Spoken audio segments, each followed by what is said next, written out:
একটা গুঞ্জন শোনা যাচ্ছে সোশ্যাল মিডিয়ায় এবং মেন স্ট্রিম মিডিয়ায়, আপনাকে নাকি ফোন করা হয়েছে, প্রিয়াঙ্কা গান্ধী নাকি আপনাকে ফোন করেছে এবং আপনি কংগ্রেসে যোগদান করতে চলেছেন। এই ধরনের একটা গুঞ্জন গোটা রাজ্যে কিন্তু ছড়িয়ে পড়েছে। কতটা সত্যতা রয়েছে সেটা আপনি একটু বললে ভালো হতো। যোগাযোগ নিশ্চয়ই ওনারা করেছে। মুখ্যমন্ত্রীকে কিছু বার্তা দিতে চাইছেন, কিছু বলতে চাইছেন, ছোট্ট করে বলুন। মুখ্যমন্ত্রীর কাছে আমার যা বার্তা সেটা মুখ্যমন্ত্রী খুব ভালোভাবে অবগত আছেন। নতুন করে আমার একটাই বার্তা দেওয়া আপনার মাধ্যমে, যে মুর্শিদাবাদ জেলায় যারা সাংগঠনিকভাবে দায়িত্বপ্রাপ্ত হুম। তাদের মাথার উপরে বীরভূম মডেলের একটা কোর কমিটি দরকার। আপনারা বক্তব্যটি শুনলেন।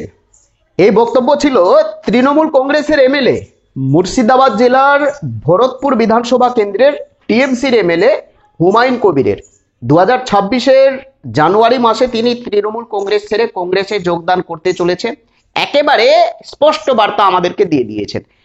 আমি তার সঙ্গে যোগাযোগ করেছি। মুখ্যমন্ত্রীকে একটি বার্তা দিয়েছেন তিনি একটা কোর কমিটি চাইছেন।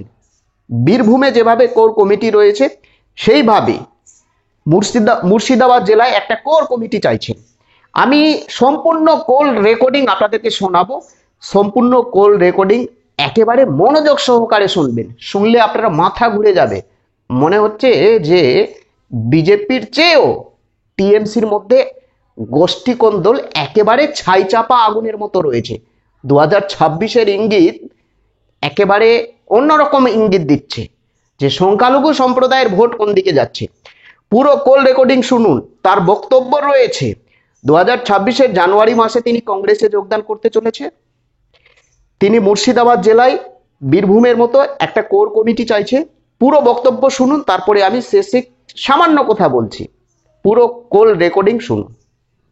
হ্যালো দাদা নমস্কার। নমস্কার।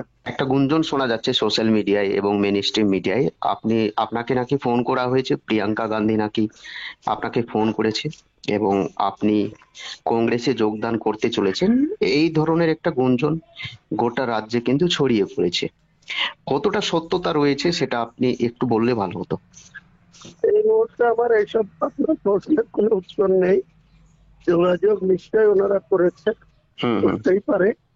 এখনো আমার কোনো ইচ্ছে বা সম্মতি কোনোটাই আমি দিইনি। কেউ যোগাযোগ করতে পারে, ওনার পক্ষ থেকে একজন ওনার মিডিলম্যান খুব ঘনিষ্ঠ ব্যক্তি সে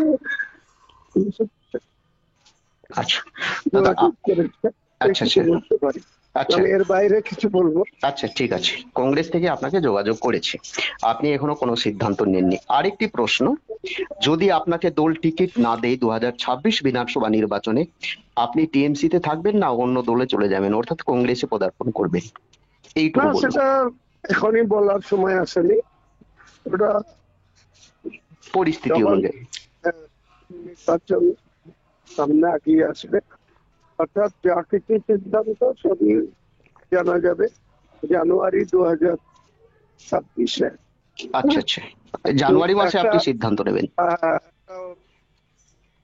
পিছনের একটা কথা আপনাকে উদাহরণ দিচ্ছি। হুম হুম সেটা হচ্ছে যে 2016-তে 2012-তে আমি তৃণমূল আসার পর হুম ইলেকশনে তৃণমূলের টিকিটে হেরে যাওয়ার পর 2013-23 ফেব্রুয়ারি হেরে যাওয়ার পর 28 ফেব্রুয়ারি রেজাল্টের পর হুম হুম 2015-তে 26 ফেব্রুয়ারি তৎকালীন মহাসচিব পার্থ চট্টোপাধ্যায় আমাকে 6 বছরের জন্য বহিষ্কার করে দিল। আচ্ছা তারপরে 2016 নির্বাচনে এই জানুয়ারি মাসের 12 তারিখে আমি মমতা বন্দ্যোপাধ্যায়ের কাছে গেছিলাম। হুম দেখা পাইনি, কিন্তু বক্সিদার সাথে দেখা করেছিলাম। বক্সিদার মাধ্যমে মমতা বন্দ্যোপাধ্যায়ের সঙ্গে কথা বলেছিলাম, তাতে উনি বলেছিলেন যে তোমাকে এই 16-তে তৃণমূলের টিকিট দেওয়া হবে, তুমি থাকো। তৎকালীন জেলা সভাপতি মান্নান হোসেনকেও বলে দিচ্ছিলেন। হুম হুম কিন্তু শুভেন্দু অধিকারী তখন এই জেলার দায়িত্ব ছিল। তখন নির্বাচনের যেদিন ইলেকশন কমিশন সূচি ঘোষণা করে তার পরের দিন বা সেই দিনই মমতা বন্দ্যোপাধ্যায় প্রার্থী ডিক্লেয়ার করেন। তো সেই প্রার্থী তালিকায় আমার নাম ছিল না।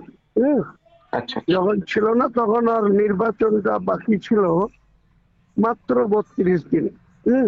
যেদিন প্রার্থী পদ ডিক্লেয়ার হয়েছিল তৃণমূলের, তো সেই তালিকায় আমার নাম ছিল না। না থাকার সুবাদে আমি এলাকার মানুষকে দেখেছিলাম, মানুষের এখানে সমর্থন, তাদের বক্তব্য শুনে মাধ্যমে আমাকে যদি নির্বাচনটা পরিচালনা করা হয় মুর্শিদাবাদ জেলায় জোটের প্রার্থীর বিরুদ্ধে কিছু নির্দলে যারা এমএলএ আছে, নির্দলে 32 দিনের মাথায় সব এমএলএ নিয়ে নির্দলে লড়ে আমি 74,210 ভোটে যাচ্ছে বা তাদের মানুষের সিকিউরিটি কনফ্লিক্ট হয়েছিল, বিজেপির সিকিউরিটি কনফ্লিক্ট হয়েছিল। সঠিকভাবে প্রার্থী দাবি করবো। এছাড়াও আমার শফিউল আলম চৌধুরী তখন ওই 770 ভোট পেয়েছিল, আমি 74,210। তাহলে আমাকে মাত্র 5,000 ভোটে প্রার্থীর কাছে আমি পরাজয় হয়েছিল আমার দলের লোক। কাজেই আপনার লোক গণনার মতো বা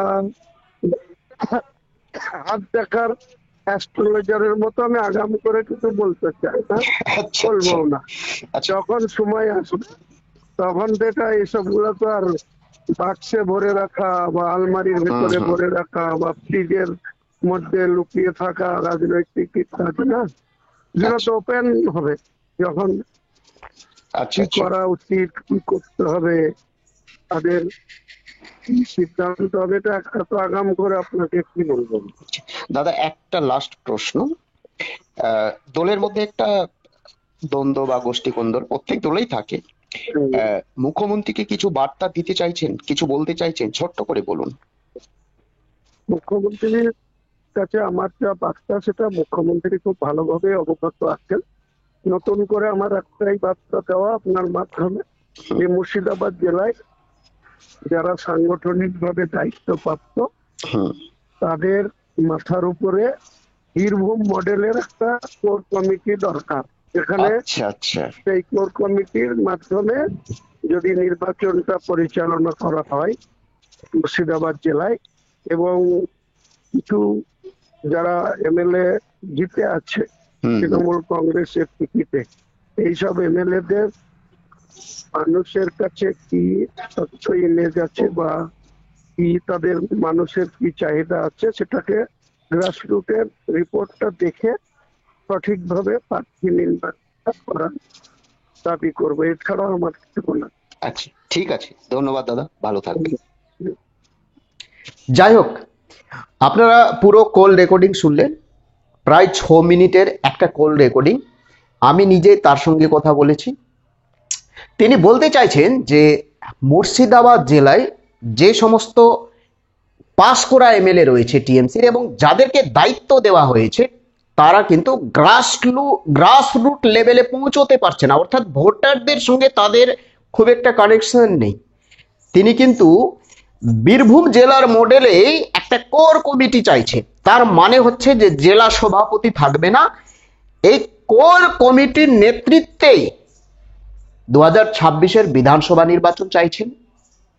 আরেকটি প্রসঙ্গ তিনি বলেছেন যে যদি তাকে টিকিট দেওয়া না হয় বা দল যদি তাকে গুরুত্ব না দেয়, তাহলে 2026-এর জানুয়ারি মাসে হয়তো তৃণমূল কংগ্রেস ছাড়তে পারে, এমনটাই কিন্তু ইঙ্গিত আমরা পেয়েছি। অর্থাৎ টিএমসি ছেড়ে কংগ্রেসে যোগদান করতে পারে। তিনি আরো আমাদেরকে জানিয়েছেন যে কংগ্রেসের অনেক বড় নেতা তার সঙ্গে যোগাযোগ করেছে, যদি তাকে গুরুত্ব না দেয় দল, তাহলে মুর্শিদাবাদ জেলায় একটা বড় ক্ষতি হতে পারে টিএমসির। কারণ যে সমস্ত নেতা নেত্রীদের দায়িত্ব দিয়েছেন তারা কিন্তু গ্রাসরুট লেভেলে পৌঁছতে পারছে না। এর থেকে বেশি আমি কিছু বাড়িয়ে বলবো না, মন গড়া কোনো কথা বলবো না। আপনাদের যদি কিছু বলার থাকে অবশ্যই কমেন্ট করে জানাবেন। প্রত্যেকে ভালো থাকবেন। এবং মনে হচ্ছে যে টিএমসির মধ্যে একটা গোষ্ঠী কোন্দল চলছে, মুর্শিদাবাদে একটা গোষ্ঠী কোন্দল। আপনারা প্রত্যেকে ভালো থাকবেন, সুস্থ থাকবেন। কিছু বলার থাকলে অবশ্যই কমেন্ট করে জানাবেন। আমাদের রাজ্যে বঙ্গ বিজেপিতে যেভাবে গোষ্ঠী কন্দল বা ফাটল শুরু হয়েছে, ঠিক তদ্রূপ তৃণমূল কংগ্রেসের মধ্যে একটা ফাটল। নতুন হয়ে থাকলে চ্যানেলটিকে সাবস্ক্রাইব করে দেবেন। জয় হিন্দ।